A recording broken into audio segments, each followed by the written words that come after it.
video দেখার। আচ্ছা দেখ। এটা কি মাংসের উপর লেখা লেখলে বডি লাগবে। আচ্ছা তো এখানে আমাদের এটা এস পেনের মতো হইলে ভালোই তো। গ্যালাক্সি এস পেন আছে না, টেবিলে লেখলে এনে উঠে। এটা কি হলো? বেকার গেছে।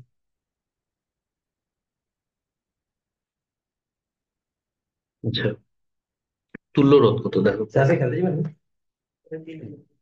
আচ্ছা যাবো, তাড়াতাড়ি যাবো। দেখো এখানে চাইছে ফার্স্টে তুল্য রোধ কত দেখা যাবে যে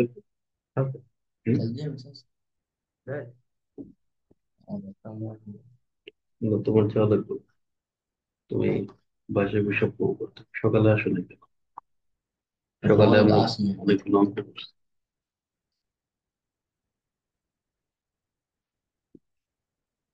আচ্ছা দেখো বর্তনীর তুল্য রোধ কত, হ্যাঁ।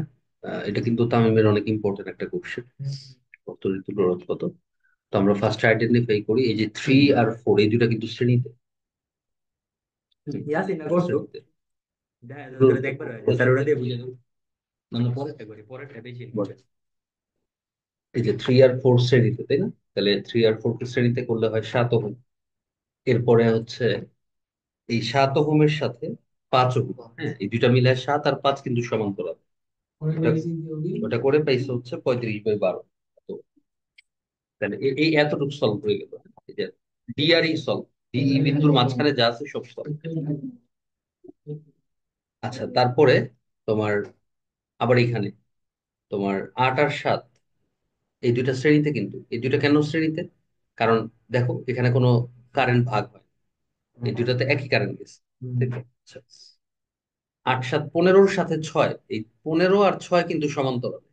কারণ এফ বিন্দুতে এসে কারেন্ট কিন্তু এই যে দুইটা ভাগে ভাগ হয়েছে, তাই না? তাহলে এই লাইনটা আর এই পুরা লাইনটা সমান্তরালে আছে। তাহলে 15 আর 6 সমান্তরালে করলে 90/19 ওহম আসে। ঠিক আছে। আচ্ছা তারপরে তোমার আহ এখানে আর কি করেছিল, শ্রেণীতে করেছিল তাই না? তোমার এই যে এই পুরাটার সাথে 2 ওহম শ্রেণীতে, হ্যাঁ আবার ওইটার সাথে 1 ওহম করণে। এরকম কেটার সাথে নাকি পুরাটার সাথে করলে হবে না? হ্যাঁ হবে। পরে করছি। আচ্ছা, ঠিক আছে। কিন্তু ভাই বুদ্ধিমান তো। তারপরে তোমার তুমি তো অনেক ইয়াসিনের মোট মার্ক কত আছিল? ইয়াসিন অনেক বুদ্ধিমতী। 97। ভাই তুমি ঢাকা কলেজ কি লেখা? ওই তো তো থার্ড চাই। 500 দিল। আর বেশি বর্তনীতে না। আরো বেশি দেয়। স্যার ইয়ার এবার কি করে 1200 নিছে, 1200 নেওয়ার পর 3000 কমাই দিছে। আর কমিস। এলি তো স্যার আঙ্গ কলেজে কতটি মানে আঙ্গ স্কুলে কতটি ডিগ্রি আছে? আমি তো জানি 1200 1500 নিতে নেয় নাই। না না সেটা ফার্স্ট চয়েস। প্রথমে কমে নিছে। থার্ড ফোর্থ চয়েস কমে নিছে। ও তখন ওটা তখন তো ভর্তি হয়ে গেছিল। হয়ে গেছিল। আঙ্গ কলেজ থেকে টিসি দিছে, সব টিচার সিটি কলেজে ভর্তি দিতেছে কি লেগে। সব এভরিথিং যা পারে সব দুইটা সিটি কলেজ ঢুকতেছে। আল্লাহ জানে কি তো। আচ্ছা তোমার কোথায়, ওকে ফাইন। তাহলে আলটিমেটলি সবগুলো শ্রেণীতে করে তারপরে আবার ওয়ানও ছিল, এই যে 1 এটাও পুরোটার সাথে শ্রেণী করে। তাহলে ফাইনালি আমরা 1 নাম্বার কিন্তু তুল্য রোধ পেলাম। 1 নাম্বারের অ্যান্সার মানে বর্তনীর তুল্য রোধ মানে ইকুইভ্যালেন্ট রেজিস্ট্যান্স, বা শুধু আর দিয়ে প্রকাশ করতে পারি চাইলে 35.24। 35 পয়েন্ট, সরি 35.24। সিনথিয়া হেডফোন লাগে।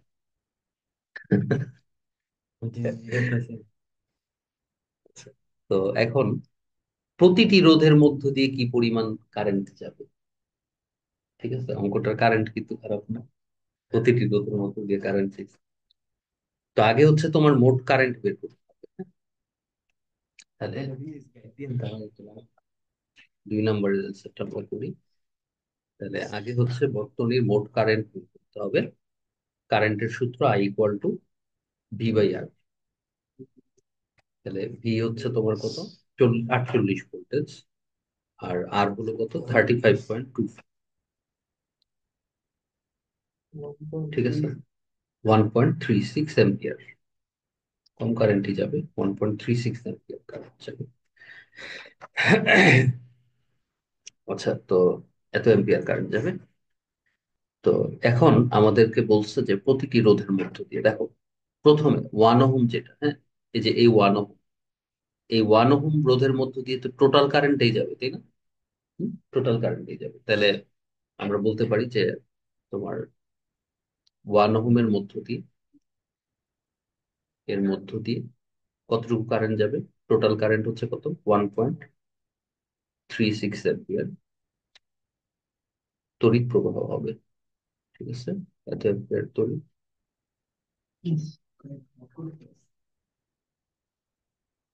প্রবাহিত হবে। ঠিক আছে, দেখি আসলে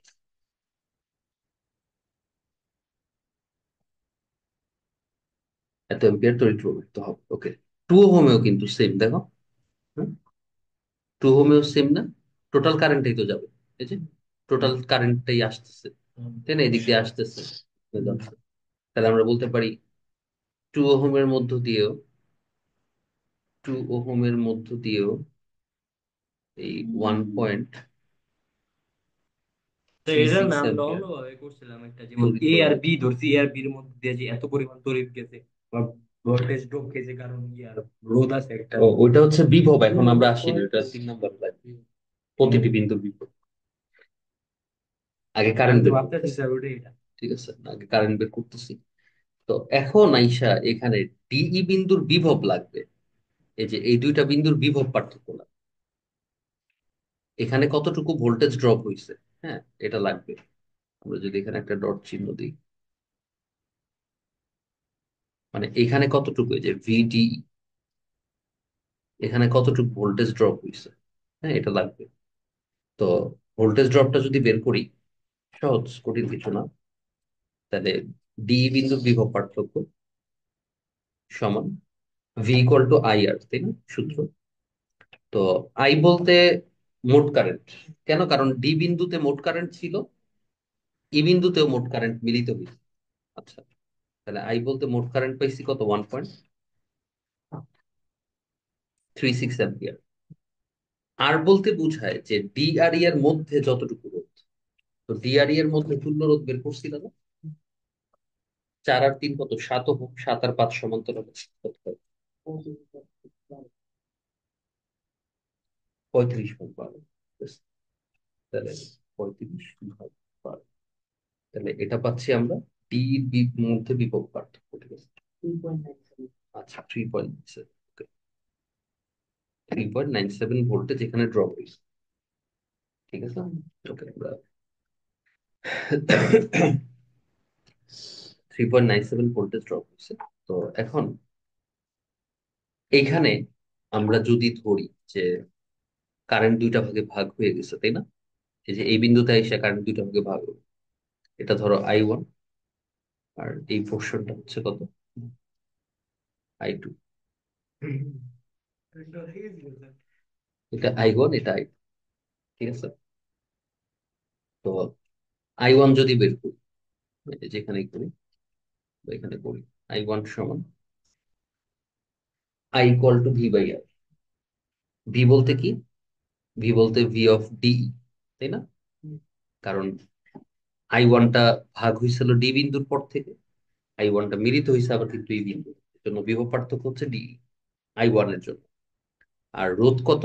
রোধ হচ্ছে দেখো 3 + 4, 7 ওহম।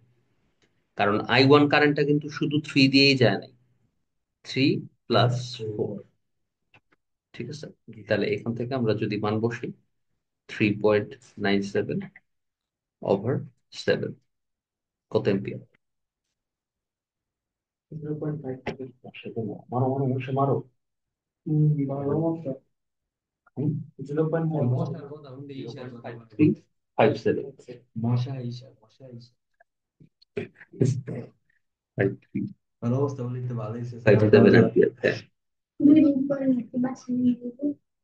বাসায় আনবো জানি না। আজকে, তো কালকে আমার আজকে মেসেজ দিছিল আমার। ওয়ালাইকুম সালাম। আচ্ছা, খাদিজা আসে নাই। বেড়াইতে গেছে। ও, মন- কয়ে গেছে। আচ্ছা, ও দুই খাদিজাই ছুটি দিচ্ছে এক সপ্তাহ করে। সিএনজি আচ্ছা। কাজ, আচ্ছা, সিএনজি। এই দেখো, তাহলে I1 পাইছি। তাহলে হুজাইফা I2 বের করবো কিভাবে? I2 সেম না, ডি এর বিভব পার্থক্য মানে 3.97, আর I2 এর মধ্যে মানে রোধ হচ্ছে 5 ওহম। কত আসে এটা? ইয়াসিন তাবিবের কি অবস্থা? কালকে গেছে জিরো না আনতে পয়েন্ট বাসা। সেভেন নাইন করে। 0 ওর 72,000 কাল 7 নাই। কিছু করতেছে না। ওকে, শান্তি আর বোয়ার মতো দোকান না। আর কিছু না কিছু করতে হবে। 0.794 অ্যাম্পিয়ার, ওকে। তাহলে I1 পেয়েছি, I2 পেয়েছি, তো তাই না? এখন এইখানে এসে আবার কারেন্ট দুইটা ভাগে ভাগ হয়েছে, তাই তো? ঠিক আছে, এখানে দুইটা ভাগে ভাগ হয়েছে। এটা স্যার এই ধরো অঙ্কটা একটু ক্রাঞ্চি করা যেত না? I3, I4 কাচ্চি করার কোনো দরকার নেই, কারণ আমরা যত শর্টে পারি করবো, স্যার ঠিক আছে? এদিক দিয়া মানে একটা গ্রাউন্ডেড করে দিতাম, ওটা আর করা একটু যেত। মজা দিত। গ্রাউন্ডটা এখানে দেই নাই, কারণ আছে। হ্যাঁ স্যার। তোমার আমাদের মেইন ফোকাসটা এই অঙ্কের হচ্ছে তোমার কারেন্ট বের করা, হ্যাঁ, গ্রাউন্ডের অঙ্কটা যেহেতু এক্সেপশনাল, এটা পরে বের করবো। বুঝছো? আর আচ্ছা। গ্রাউন্ডের অঙ্ক দেখছিলাম স্যার যখন এনডিসি তে পরীক্ষা দিতে গেছিলাম, বাবা রে বাবা, কি যে অঙ্ক বানাইছে স্যার, দেখ আপনার জিনিসটা এমন ছিল। গোল, এদিক দিয়ে একটা রোদ, এদিক দিয়ে একটা রোদ, এদিক দিয়ে একটা রোদ, এদিক দিয়ে একটা রোদ, মাঝখান দিয়ে একটা রোদ, এদিক দিয়ে একটা রোদ, এই দিয়ে একটা রোদে এদিক দিয়ে বাইরে আবার গ্রাউন্ডেড হয়েছে। গ্রাউন্ডেড হইয়া মানে কি যে দিছে স্যার, মাথার মতো খারাপ বানা লাইছে। এটা যদি বাবা, অ্যান্সার না করো ওই জন্য দিতে পারো। 40টার মধ্যে স্যার 40টা অ্যান্সার করতে পারে, এটা বাদ দিব তুমি। কি যে ঝামেলা ছিল আচ্ছা, বাবা রে বাবা। তো এখানে I3 আর I4 বের করবো। তাহলে আমাদের এরও আগে একটা কাজ করতে হবে। আমি এই যে এই এই বিন্দুতে আর এই বিন্দুতে, মানে F আর G, এই দুই বিন্দুর বিভব পার্থক্য বের করতে হবে। কেন? কারণ I3 এবং I4, হ্যাঁ, এই দুইটা কারেন্ট কিন্তু F বিন্দুতে ভাগ হয়েছিল, এবং এই দুইটা কারেন্ট মিলিত হয়েছে G বিন্দু, এই জন্য। তাহলে আমরা হচ্ছে FG এর বিভব পার্থক্য যদি বের করি, তাহলে FG এর বিভব পার্থক্য সমান ভি ইকুয়াল টু তো আই আর, তাই না? তাহলে আই কত হবে? আই কত হবে? F আর G এর তো মোট কারেন্ট, তাই না? তাহলে F আর G হচ্ছে মোট কারেন্ট বাদুরের ভাইয়া। 1.36, 1.36 ইন্টু রোধ, রোধটা কত? যেরকম হইব তখন বুঝতে হবে। F আর G এর মধ্যে রোধটা কত ছিল? ছয় না, 7 আর 8 সাত আর 15, আট। 15 আর 6 সমান্তরালে করেছে। 15 আর 6 কোথায়? এই যে 90/19, যদি ভুল না হয়ে থাকে তাহলে এখানে হবে 90/19। তো আবু আসি কোন থেকে জানি, গোল্ডেন ফয়েল অ্যাপাচি। তাহলে কত হচ্ছে এখানে? 6.44, ওকে, 6.44, ওকে, এত ভোল্টেজ, ঠিক আছে। তাহলে এখানে এত ভোল্টেজ ড্রপ হবে F আর G এর মধ্যে। তাহলে এবার I3 বের করতে পারবো খুবই সহজে, তাই না? তাহলে I3 সমান কত হবে? I = V/R, মানে I3 যদি বের করতে চাই তাহলে F আর G এর ভোল্টেজটা লাগবে, যেটা অলরেডি আমরা বের করেছি। 6.44, 6.44 ডিভাইডেড রোধ, I3 কারেন্টটা রোধ গেছে কত? 6 ওহম। তাহলে ডিভাইডেড 6 সমান কত হচ্ছে? ইয়াসিন 0.0। ওয়ান, হ্যাঁ, 1.07, 1.07 অ্যাম্পিয়ার। আর অনুরূপ ভাবে যদি I4 বের করি, তাহলে I4 কত হবে? 6.44 ডিভাইডেড হচ্ছে, সাত আট। I4 কারেন্টটা কিন্তু দেখো এটার মধ্যেও গেছে, এটার মধ্যেও কিন্তু I4 গেছে, তাই না? যোগ 15, 815, হ্যাঁ, 8 + 7 কত আসছে? 0.43 অ্যাম্পিয়ার, তাই না? এবার তুমি একটু মনে মনে একটা রাফ হিসাব করে দেখো, এই দুইটা যোগ করলে দেখো মোট কারেন্টটাই হবে প্রায় 1.36, কারণ এই দুইটা মিলে তো মোট কারেন্ট। আবার এই দুইটা মিলে মানে I1 I2 মিলে কিন্তু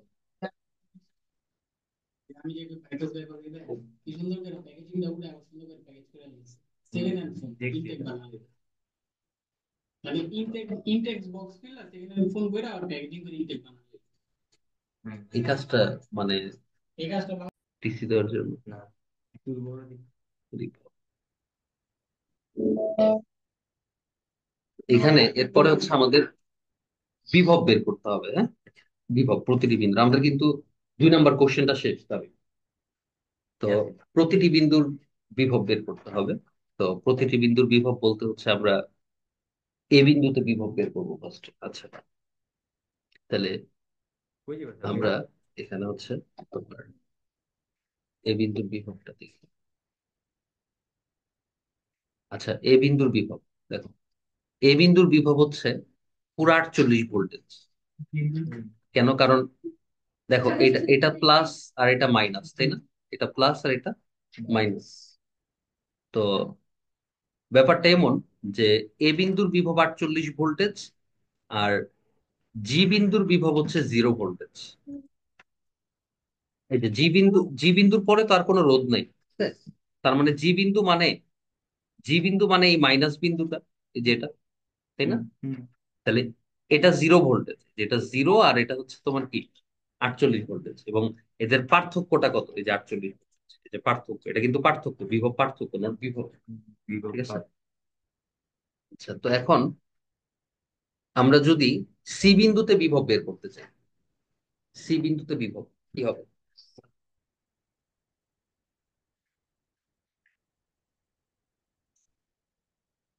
আমরা যদি সাফিয়া সি বিন্দুতে বিভব বের করবো, হ্যাঁ। তো সি বিন্দুতে বিভব বের করতে চাই, এখানে একটা ভোল্টেজ ড্রপ হয়েছে দেখো। তো সাফি এমন ইউনিক জিনিসগুলা পাই কই? তোমার মজার জিনিস তো। এটা সাফিয়া অনলাইনে অর্ডার দিচ্ছে না? সাফিয়া আজকে আরেকটা ম্যাগনেট অর্ডার দিচ্ছে, ওটা আসেন দেখেন। চুম্বক না? দাও না, বুঝলে? আচ্ছা দেখো, এখন এখানে একটা ভোল্টেজ ড্রপ হয়েছে, তাই না, 1 ওহমের কারণে। এই ভোল্টেজ ড্রপটা কতটুকু এটা বের করা হয়েছিল, হয় না? আচ্ছা, তাহলে আমরা এখানে এবি তে একটা ভোল্টেজ ড্রপ হয়েছে, এবি তে একটা ভোল্টেজ ড্রপ হয়েছে, তাহলে ভি অফ এবি সমান, এই তো আমি এদিকে দেখো, ভি ইকুয়াল টু আই আর। তাহলে এখানে টোটাল কারেন্ট এই দিকে, টোটাল কারেন্ট হচ্ছে কত? 1.3। বুঝে পেয়ে দিকে একটু ফোকাস করো। 1.36 ইন্টু রোধ হচ্ছে 1 ওহম, মানে 1, তার মানে 1.36 ভোল্টেজটা এখানে ড্রপ হয়েছে। তাহলে বি বিন্দুর ভোল্টেজটা কত? বি বিন্দুর ভোল্টেজটা দেখো, এ বিন্দুতে ভোল্টেজ ছিল কত? 48 ভোল্টেজ, 48। আর এ থেকে বিতে আস্তে আস্তে ড্রপ হয়েছে কতটুকু? 1.36। কত আসে? ইয়াসিন,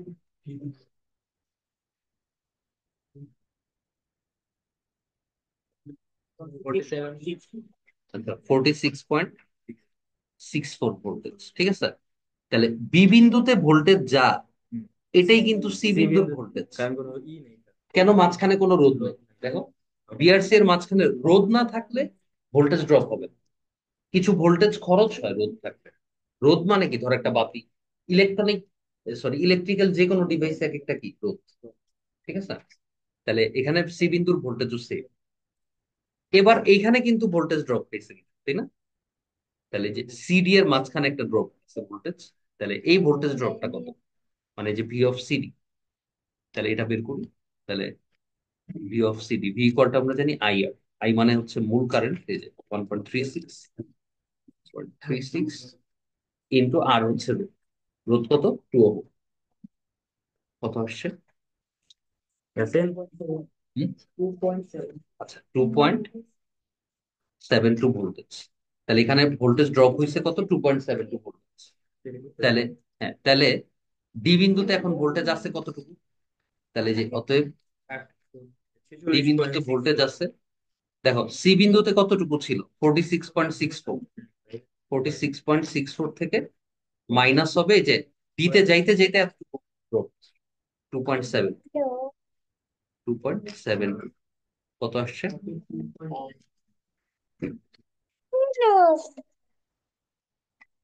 43.92 ভোল্ট ডি বিন্দু। এখন ডি তে একটা ভোল্টেজ ড্রপ হয়েছে, তাহলে ডি তে কত ড্রপ হয়েছে এটা কিন্তু অলরেডি আমরা জানি, দেখো, তাই না? এই যে,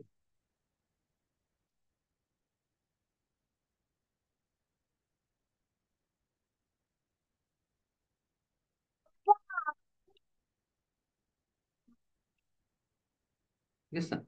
3.97।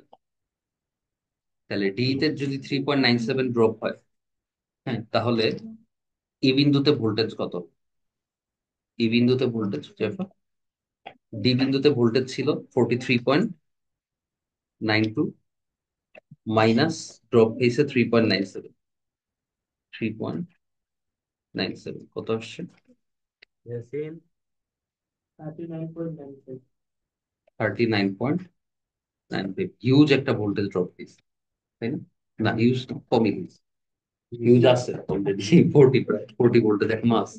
আচ্ছা, এত ভোল্টেজ কেমনে থাকে? লাস্টে গিয়ে তো আচ্ছা, জিরোই হয়ে যাবে লাস্টে।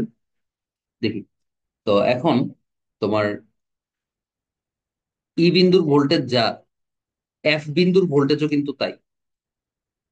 কারণ রোধ আছে এখানে কোনো, বুঝলি? না, এখানে কোনো রোধ নেই, নাই। তাহলে ই বিন্দুর ভোল্ট এফ বিন্দুর ভোল্টেজও সেম। দিছে। তাহলে অতএব, তাহলে এফ বিন্দুর ভোল্টেজও ওইটাই, 39.95 ভোল্টেজ প্রায়। তাহলে এবার জি বিন্দুতে কতটুকু ভোল্টেজ আছে?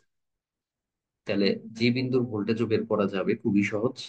জি বিন্দুর ভোল্টেজ হবে 39.95 থেকে, এই এফ থেকে জিতে আসতে আসতে এই এতটুকু ভোল্টেজ ড্রপ হয়েছিল না, হুম। এই যে বের করছিলাম। তাহলে মাইনাস হচ্ছে কত? 6. কত, 44, ঠিক আছে? তাহলে এত ভোল্টেজ ড্রপ হয়েছে, কত আসছে এখানে? ইয়াসিন 33.5। 33.5। এত ভোল্টেজ। এই হচ্ছে প্রসিডিউর, কিন্তু আমাদের অঙ্ক ভুল হয়েছে। হ্যাঁ।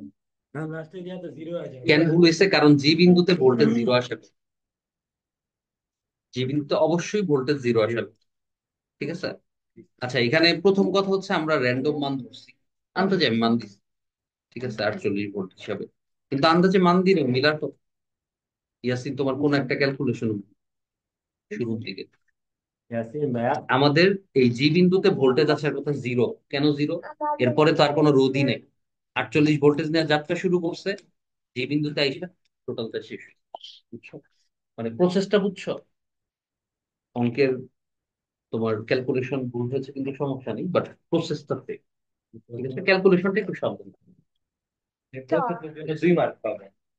প্রসেসের জন্য মার্ক পাবা। এই হচ্ছে প্রতিটি বিন্দুর বিভব। তো